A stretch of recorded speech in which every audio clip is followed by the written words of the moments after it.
just cruising down Jellicoe Mountain. Come on, Matt.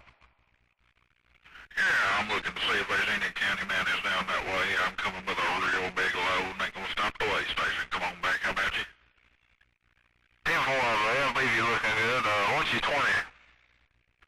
I'm just pulling out of the Welcome Center here right down in Tennessee. I'll stop to get me some of them coupons down there in Gatlinburg. Come on back. Yeah, but me and my woman went down there and stayed about 2-3 weeks ago. They sent us one out that first big river right up on Chandelier. Come on back now. How about that ship? That's probably that motherfucker Mudcat. I tell you what, I heard somebody say that his creek smelled like mustard green sauerkraut about 2 weeks old. Come on back. Do what? I say it's probably that old motherfucker Mudcat. They say his creek smelled awful bad. It's gonna tell him what that motherfucker do if he ever got out in public, I tell you. Flathead, you son of a bitch, I already know that was you. You get off this damn radio right now. Mudcat, what the fuck are you doing on here, you son of a bitch? Flathead, if your old dumb ass can hold it between the lines till we get to Knoxville, I'm gonna hold the boom on you, son. Now, Mudcat, you better hush up before I stick my arm in one end of you and push your insides out the other end. I'm telling you, son, I'll smack his hard little penny ears back.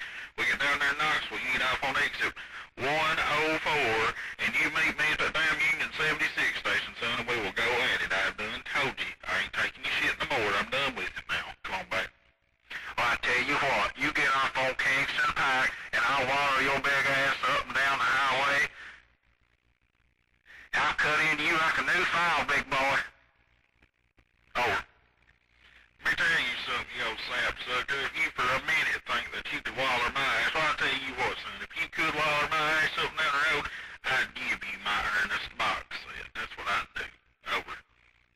Well, you best leave the late, great Jim Varney out of this, you jack dog sucker. Boy, you want me to do? Talk about that Jeff Gordon sticker you got on your mud flap? Everybody's seen it.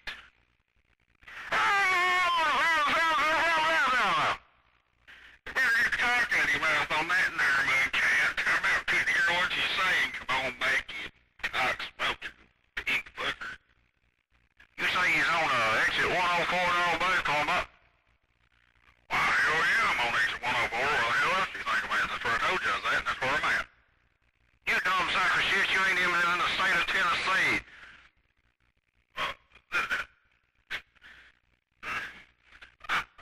I'll talk to you later, Mudcat. Till we meet again, Flathead.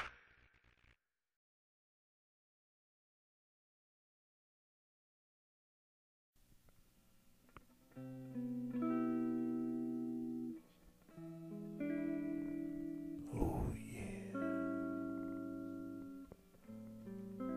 Play it real soft for me.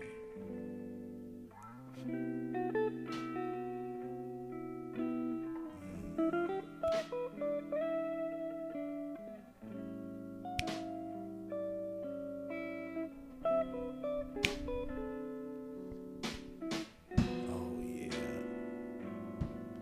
We're coming to you live via a simple day delay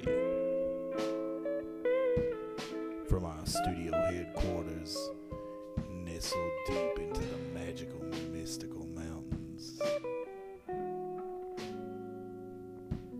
We're gonna talk about all kinds of special things with you tonight. Ladies and gentlemen, boys and girls, this is KYR Radio with Ned and Pat, or Pat and Ned, whichever way you prefer, because it's all about you, the listener.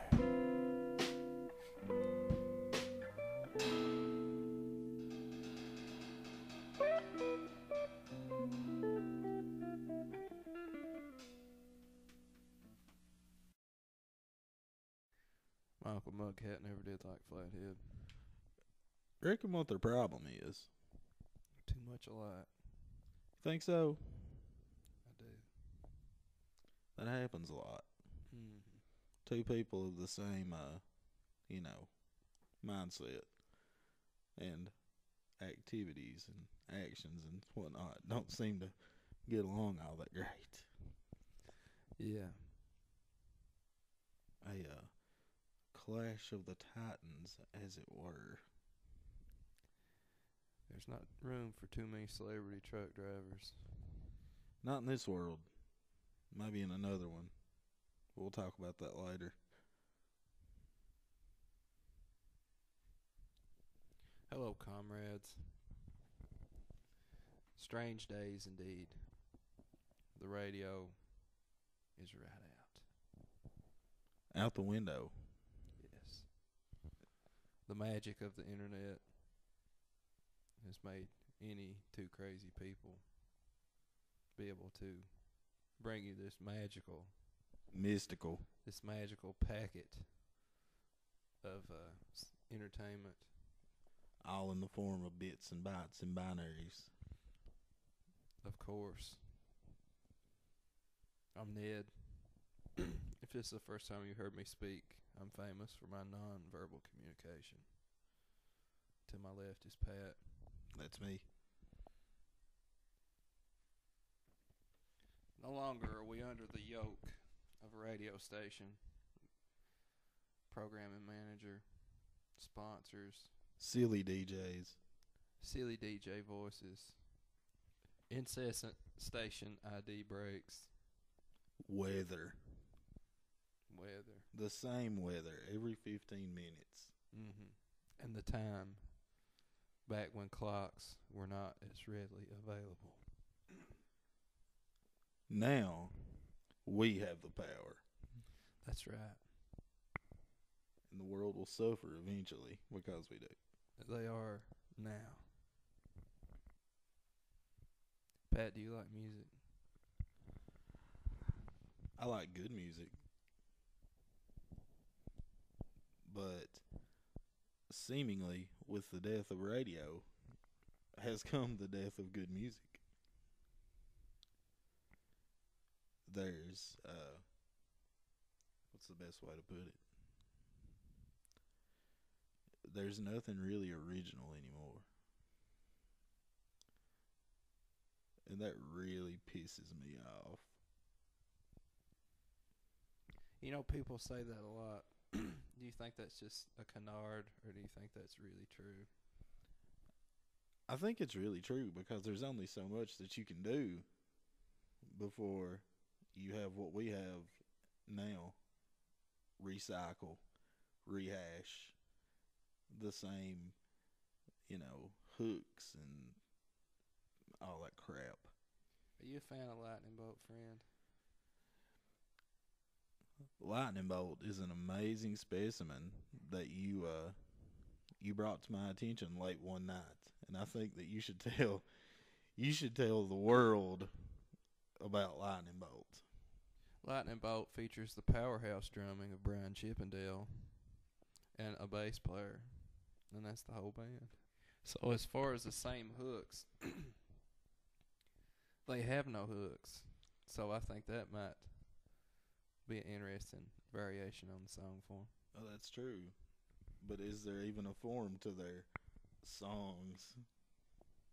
I would call it a kind of performance art. I would call it a big swirling pancake. Yes, it does sound very similar to the swirling pancake incident of 2004. Exactly. And I mean, who would want to subject themselves to the twirling of batter while driving down the road in their car? I think there's a point where extreme metal and punk has sort of run out of cards to play. You can only be so crazy before it's just not really anything you'd want to listen to. I agree. And on a whole nother front, you have, anybody that's visually, Arresting. yes, that's the perfect terminology. Anybody that's visually arresting can be put in the studio and auto-tuned all to hell and made famous. You don't like auto-tune? I'm not a fan. Are you? No. Maybe we should do an auto-tune segment. I think we should. We'll work on that. But seriously, let's think back to the Allman Brothers. Who's that? They're a bunch of guys down the road here. Oh. Yeah. Let's think back to them and like Swell bunch of guys. CCR and Bread. Bread. Yeah.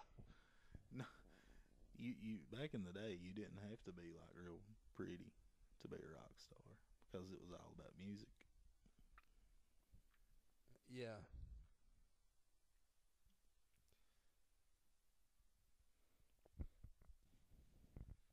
Folks, we're just trying this podcast thing out. It's a new frontier. Whole new experience. The podcasting is a new frontier. I've noticed though the better podcasts seem to be podcasts by professional comedians And not professional dumbasses. Yeah. Like us. Comedians have sort of a talent for filling space and always being on the money, on timing, keeping things rolling. Which is something that we've not mastered yet. That's right, but we're going to try. The only thing we've mastered is baiting. That's right. Ed McMahon laugh for the win. But no, seriously. Like, I listen to music now. Like my wife listens to all this,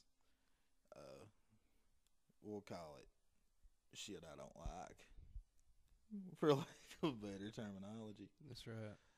And she's really into like classic rock too, and it freaks me out because on one end of the spectrum she's like jamming to Zepp, and then over here it's like Lil Wayne's coming in with his auto-tune, and it's freaking me out because I don't understand how people can dig music now because it's not even really music, it's just poop.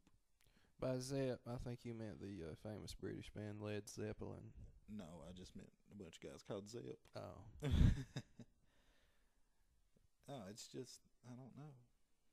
It really upsets me too because like there's never going to be another like true rock star. You know, people have always hated their kids' music. Mm-hmm. You think music now is just too new for people that were into classic rock, or do you think it's really of lesser quality than music that came out? That the people that listen to big band music shit on back then, like Led Zeppelin? I mean, I think it could be something along that line too, but like you, me, you know, we're into all kinds of music, and you know, there's been stuff that's come out moderately recently that we could appreciate, like even as far as like, you know, some death metal stuff that was really cool, but it's just gotten to the point now to where it's all mundane.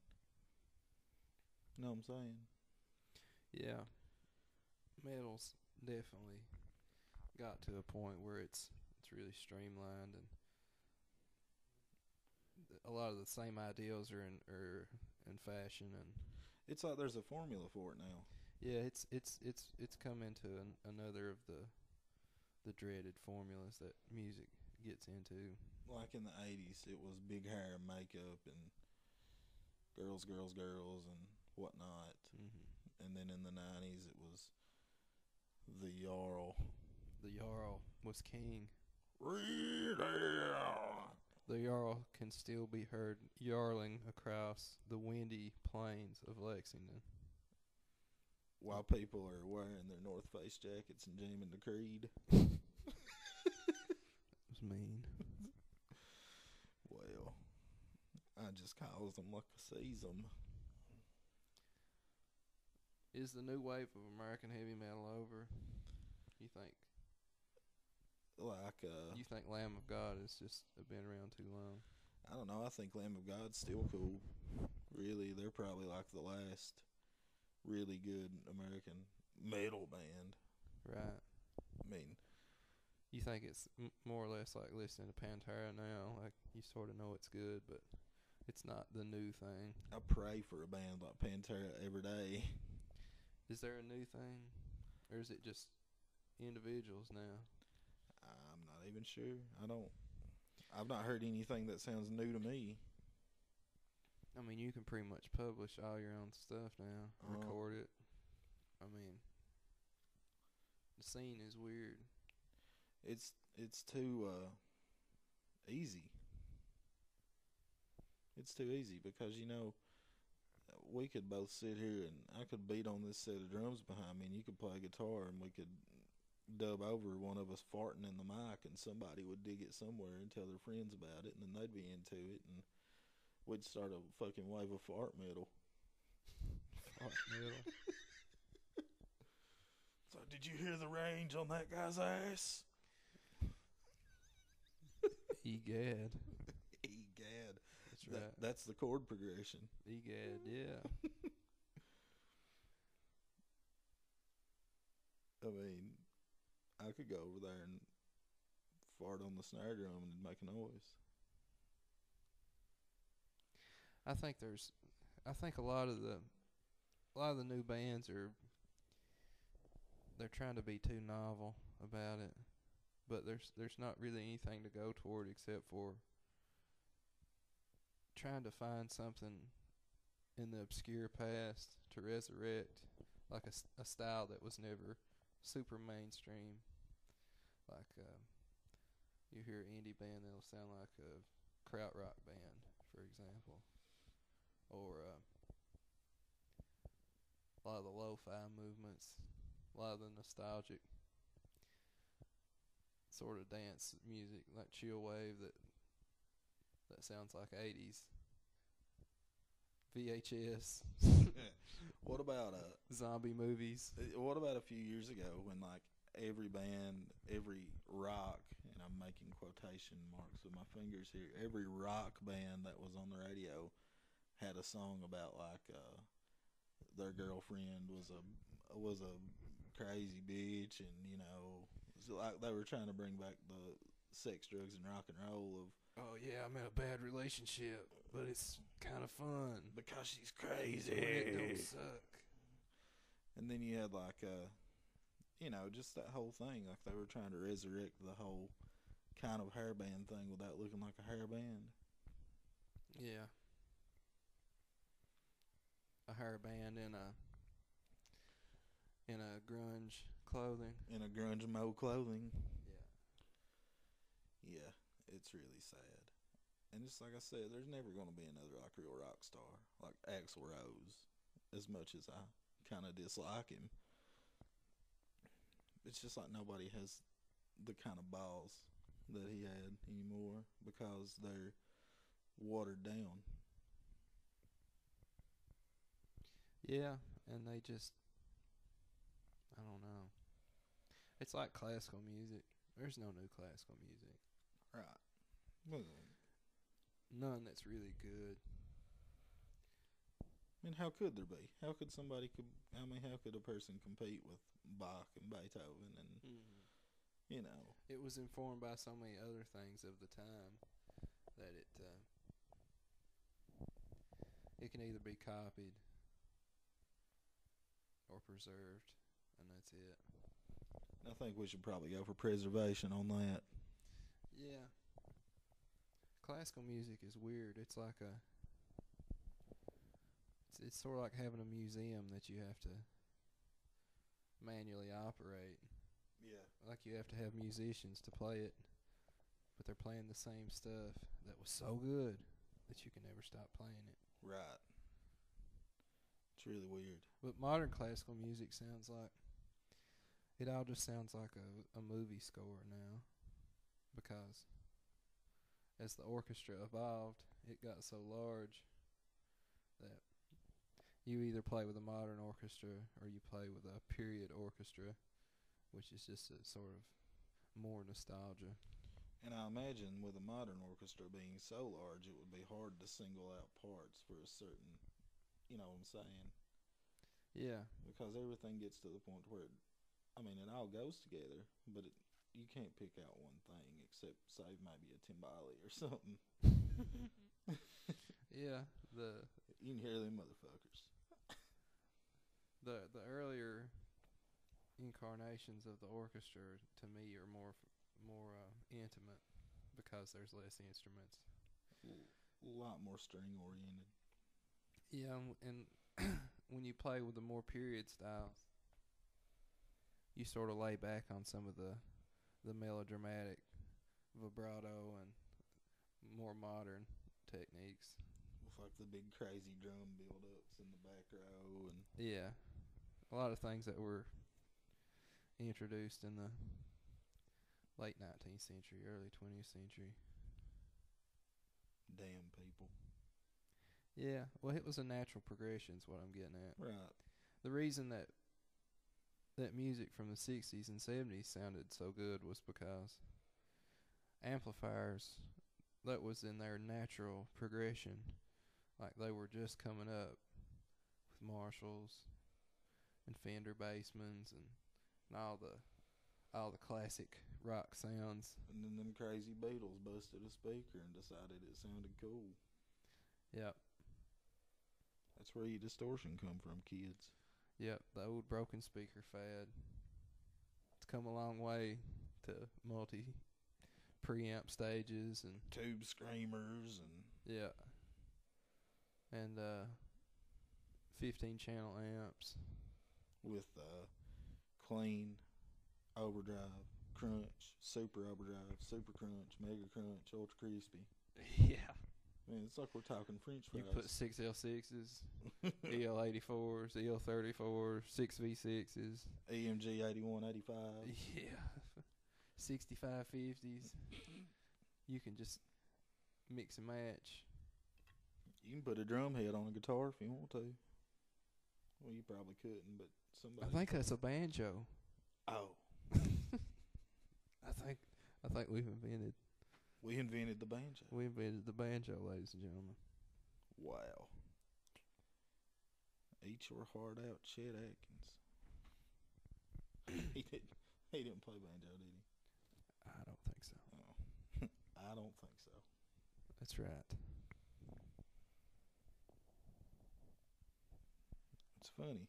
It's funny how everything's come about to, you can tie all that into all this.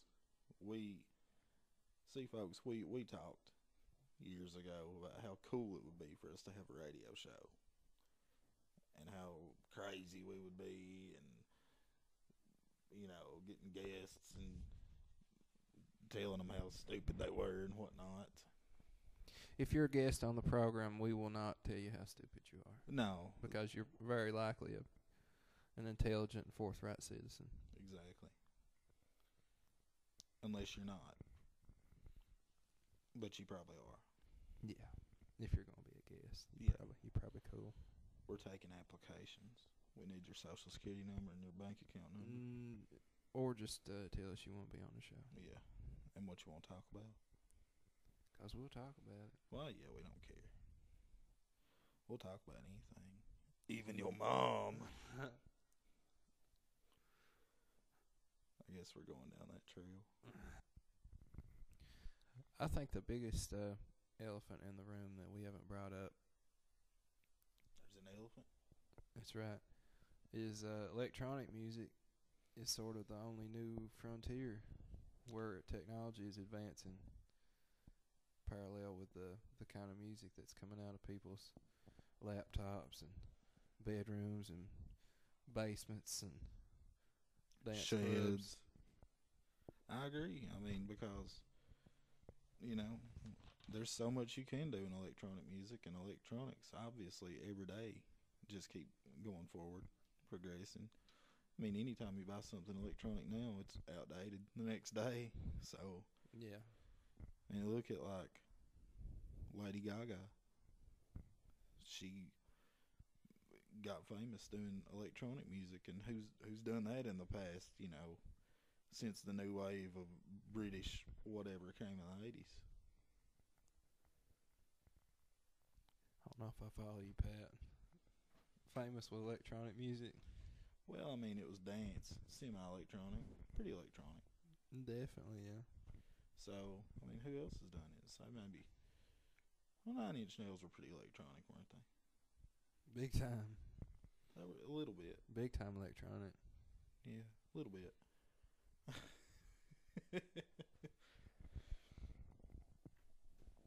You know, to me, like the only true form of expression left in music, as far as just, you know, a complete let loose, is going to a concert. And even that is getting like really, I wouldn't say commercial, but it's become so sponsor driven that it's kind of crazy. You know what I'm saying? Yeah. The romantic days of yesteryear are gone, I suspect. Yeah, I mean, because it's like there's no, you don't hear about your favorite band coming close and go sit outside the box office for 3 days and fight the line to get a ticket and all that cool stuff. It's just like it's like a band announces a tour and they're like, tickets go on sale for the public on Saturday, but we have a pre-sale for the club members Friday and a pre-sale for the Chevrolet employees on Thursday and a pre-sale for whoever, you know. I mean, it's so accessible, which is cool because, you know, it's easy to get, but I don't think that a lot of people that are maybe a little younger than us really understand what it used to be to go to a show. Yeah, there's a certain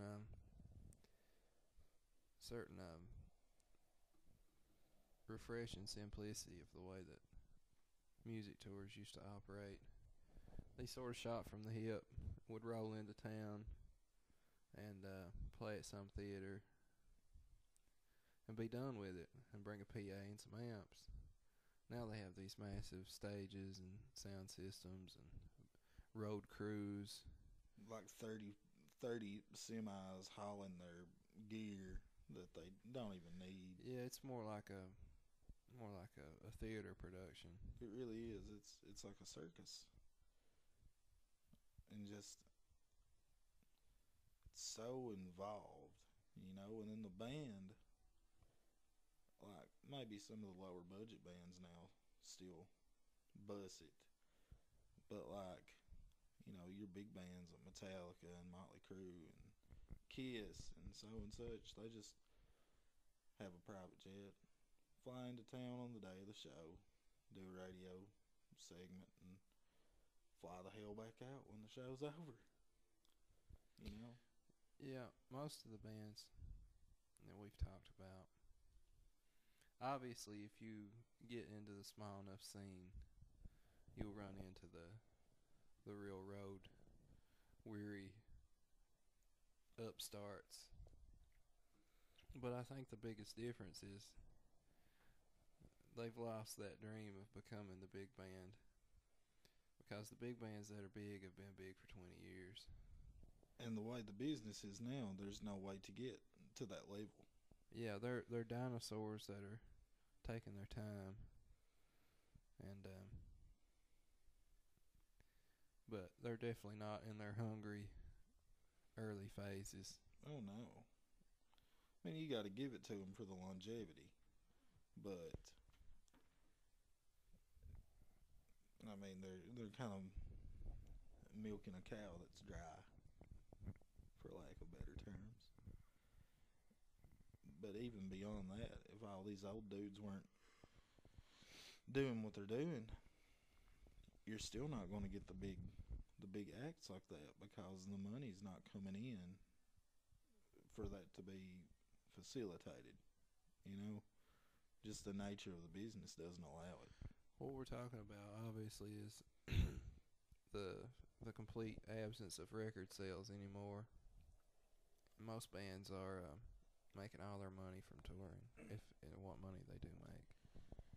Last night, Ned and me saw one of the most extensive record collections that I've ever seen in my life. It was amazing. And names will not be disclosed, but this man is an older gentleman, and he absolutely just loves music and collecting albums. I mean, how many turntables did he have? I think 4 or 5. And- Probably a lot more in storage, Yeah, but and- 4 or 5 out and hooked up. And I mean, we're talking albums like anything you could think of, from the Bee Gees to Skinner to like there was a few metal in there, wasn't there? Yeah. I mean, it was this expansive collection from just a true lover. And he just straight up told us. He said CDs are shit. Yeah.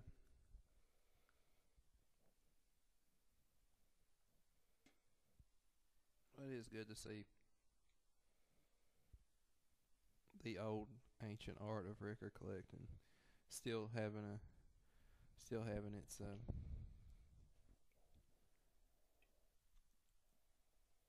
select presence here and there. Yeah, I mean, there are audiophiles in the world. That there's still a small market for records. I mean, bands still release records. Yeah, a lot of especially indie bands will release vinyl and limited prints, which is nice because vinyl is there's a tactile sensation, and it's Nice and warm. yeah, there's sort of a zen experience to putting an album on the turntable and just listening to it and not skipping around or doing a lot of fast forward and record or rewind. Or looking it up on YouTube. Yeah. The YouTube way of music listening is schizophrenic. Which we are both guilty of. Yeah. Don't let us throw you off. I think everybody is now. It's just so accessible. Yeah. And you can find the most random stuff. Yeah, back into the old cliches of everybody's attention span is went all to hell nowadays is really true. Oh, yeah, it is. I mean, people would stroke out without their iPhones, iPads, computers, laptops, digital recorders, mini Moogs. You know, it's one thing to talk about it, but have you ever just sat down for a little bit of time, some period of time, a certain length of time, relative to time and space, and just sort of fished back into the years, sort of going a little bit at a time, and imagine if you could really have all the quiet time that people used to have around here. Like people that, for example, didn't even have radios. We'll go back to that point. If you heard music, you had to play it or get together and play it. And the rest of the time was just basically what I'm saying is, could you stand it 100 years ago? Because now, if the internet's out, I get a little panicked because I need to have sort of that passive mind occupying stream of things going into it. But back then, you might own one book, you might not own a book, and you might just have to sit there, sit and think a lot. Honestly, I don't think I could handle it just because I'm so tempered to the way things are now. Yeah, I don't think there's any way back. I mean, I think in the case of December 21st, 2012, if that really happens and people survive, they'll die of insanity for not having anything, even light. Yeah, to live a life going back to an earlier time, you have to essentially just stay busy all the time. And I think a lot of times around here especially that was possible because you pretty much had something to do all the time. You know, yeah. yeah, if you wanted light, you had to like actually light a lamp. Or build a fire. Yeah, you had to keep firewood cut just as a regular house maintenance. You know, you had to boil water if you wanted hot water to wash with or Cook with. yeah, And you could always like go up in the mountains, yeah. like hunt anything. We're essentially turning into aliens.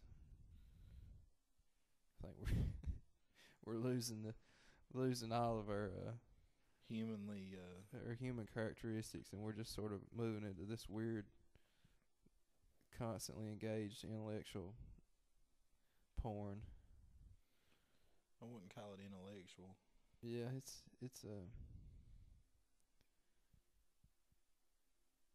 just sort of a zone out.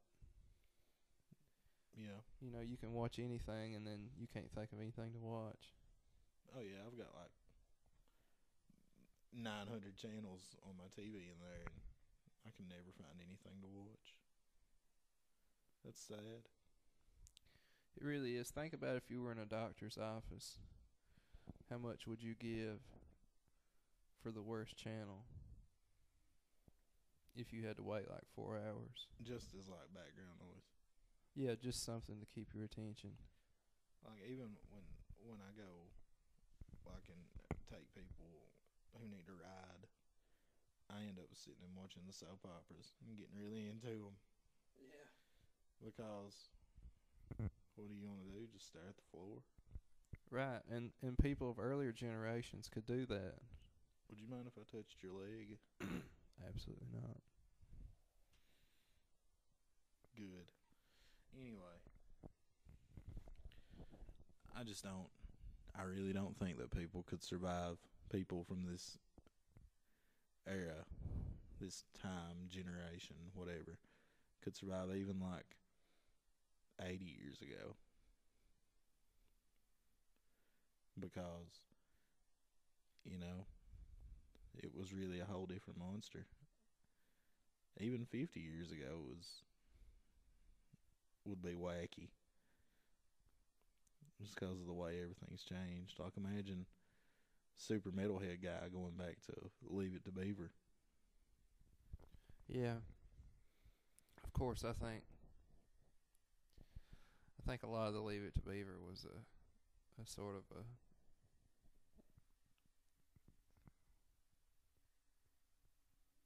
a mythological time period. I think the 50s was just as rough and seedy as any other decade. It was just a time of where a lot of people had jobs. Right. It was post World War II prosperity boom, Mm-hmm. and people they had a vision of a society that looks almost perfect to us, like a car in every garage and nice nuclear families without divorce or Dad coming home in his suit and tie from work and getting a glass of scotch and having a roast in the oven. yeah, having a professional working father and an industrious Stay-at-home mom. Yeah. And then little kids go and play Pop Warner football. Yeah. I think there's just been as many terrible people and problems in people's lives. You know, that's just a part of any generation. I think Leave It to Beaver was real. Yeah. It could have been. I think it was based on a true story. It was too crazy to fake. I know. How could you fake something like that? Exactly. It's just like the Mothman. You can't fake that. That is a pretty wild tale just to come up with. This is our segue.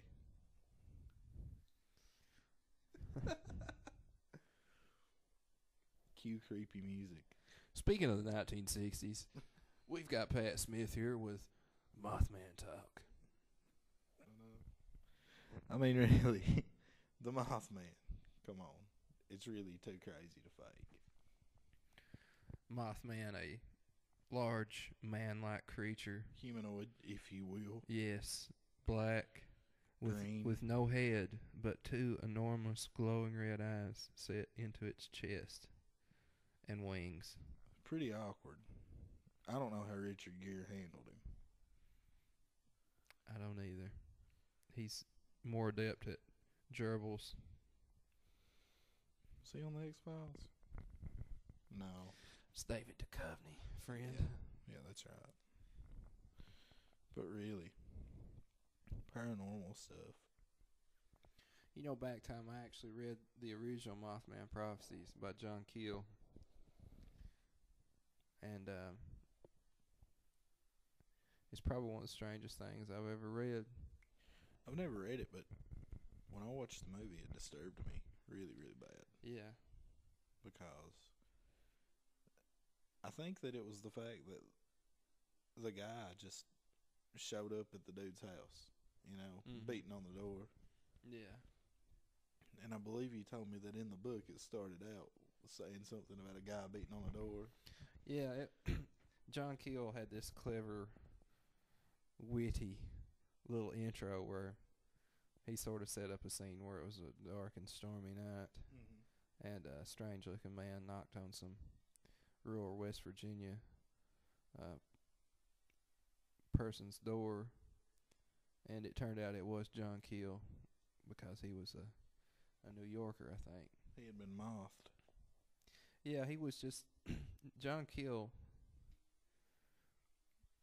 One thing that is strange about it is John Keel was a strange person. He was sort of already really involved in what he called Fortean research. Is it anything like Freudian? It was pretty much a term to legitimize oddities, like he was into anything unexplainable. Kind of like cryptozoology. Yeah, Fort was a man that was sort of like Ripley, in that he wrote a lot of sensational, almost like pulp fiction-y kind of. Right. Like he was a sort of a paranormal slash, just adventurer type guy. Yeah, he looked into oddities. Anything that seemed unexplainable. UFOs, strange creatures. But the strangest thing about it, I think, is it was more or less a community of people, not unlike our own, that were seeing all these things, and everything from poltergeist activity to strange men in suits, animal slaughters. Yeah, it was a whole year of craziness before the bridge fell, the Silver Bridge, and which connects Point Pleasant, West Virginia to Ohio. Yeah, and that was sort of their main. Without the bridge, the town pretty much went into a depression because it bypassed a major highway that had ran across the river and into the downtown part of the city. Right. It's just, I think the Mothman probably has to be real. I don't know. I'm reserving judgment. I mean, it's like, we have all kinds of local stories around here. I mean, it would be kind of pointless for us to tell all you international listeners that's obviously going to download us the first That's right. 10 seconds that we put this up. But for those of you who live around here, you know all the local ghost stories, and you can pretty much pick out which ones are BS and which ones aren't. You know what I'm saying? Yeah, there's some real gems I've heard in my time. Do tell. Well, Do you remember the book of ghost stories that we made at Hyden Elementary? Those were some real spine tinglers. Like, walked outside and seen a ghost. Yeah, and then a person's name. Or over on Deal Branch, sees a man walks around without no head. What do you think about them apples? The end. The end. That was a fun project. It was. It was. You could tell the people that didn't really Learned have right. that didn't have a good story prepared that day at school when they say that their granny told them that there was a ghost that lived next to them or something. My granny said that there was a ghost that lived up and under the rock behind the house. Yeah. And if I didn't go to sleep, that it would come and kill me. Or the devil would get you. Yeah. Dad, he used to tell me that there was an old man that lived behind the house, and he had one eye in the center of his forehead, and he didn't have no arms, but he could shoot a shotgun with his feet. Hey, like them apples. You've never told me that until like right now. It's a true story. And I'm just... He also told me that we was first cousins with Forrest Whitaker. So let me get this straight. Behind your house, where we've played music several times. Yeah, you didn't know the pearl that you were in. There lives a man with one eye in the center of his forehead, much to the same effect as a cyclops. Yes, that would make him a cycloptic being. And he has no arms, but can shoot a shotgun with his feet. Yes, he has the feet dexterity of Kurt Cobain. Okay. I want to analyze this for a minute. So you can shoot a shotgun with your feet. This man could. But how would you aim? Well, I think he jumped into the air every time he fired a shot. So he sort of just, when you shoot from the hip, Mm-hmm. you sort of just visualize where it's going to go. I talked to this old man many a time, and he was explaining his method to me. Right. So His eye was a little distracting. how did you? Well, I mean, at least you could look him in the eye. That's right. There was a lot of gentleness in that one eye. I mean, I was, not to deviate from your story, but to completely deviate from it. Deviate. I didn't go. I was always told this story about my aunt always told me that there was a ghost at the garbage dumps down the road from their house. And this is back in the day, people, when we had dumpsters that you went and threw your trash in, before garbage pickup ever come about in our little town. Yes. The fabulous Poff brothers were miles down the road. The leaping Puffs of Leslie County. Yes. So I was told that there was a girl that was killed and thrown into the garbage dumpster, and that some nights when you drove by, she would be sitting in the car with you. And hell, I just realized the other night that it probably wasn't true, because I've been scared to drive through there for years. Yeah. A lot of the stories you can tell are formulaic. The woman in the white dress. Oh, that was pretty much what this one was, The person that gets in the car with you. Two of them. And its cousin, the one that rides the horse with you. Oh, yeah. That would probably be like a grandparent. Yes. Yeah. But then there's a tale that we know is not formulated. Well, we don't know, but we do. But we don't. See, there's a place in our little town where there's just a horrible, evil, ominous. Give me some more adjectives. Odious. Yes, odious. Perfect. So we heard this story about Tugs Point when we were in high school, and it was all like there was a Civil War battle down there, and now you go down there and you can get shot at and hear horses running through the river and all kinds of crazy stuff like that. And we went camping there a couple of times, and I mean it's creepy, but you know, nothing really happened.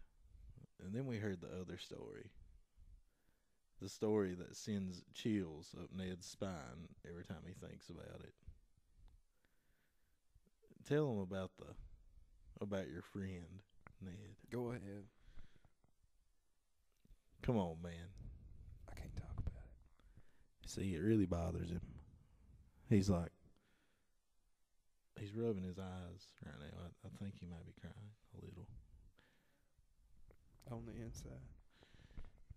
There's a dog man at Tugs Point. It's big. I mean, it's got the head of a dog and the body of a man, and it will run your ass down from what we heard anyway. But like that how can you fake that? How can you just come up with such a random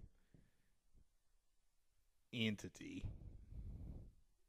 Why can't you go camping without running into interdimensional Anubis-like devil dog creature? Why does that have to ruin your fun? So we established that the dog man had to be real. It's a rock solid logical conclusion. Yeah, because there was 2 people that told us the story. 2 witnesses. Must be true. It has to be, because if more than one person saw it, that's 2 people. That's more than just the one. Exactly. I mean, That makes a difference. Yeah, it's like rock hard evidence. Yeah, it's infallible. Yeah, man. That's me. There's no way that you can come up with such a bullshit lie. When's the last time you walked out into the woods and you ran into a dog creature that wasn't actually a dog? Well, I've not. You know they're seeing werewolves in Michigan. What? You seen that? No. It's on the History Channel. It must be true. Oh, yeah. The History Channel. Fine academic program. Oh, yeah. It's doomsday prepping, and that James Cameron's diving the Titanic to... I think Doomsday Preppers is Nat Geo. Either way. Very similar. They're all affiliated. Yes. They're all affiliated in the world of stupidity with Eddie Trunk. Affiliations make the world go round. Anybody got a problem with that? Probably. It's very true.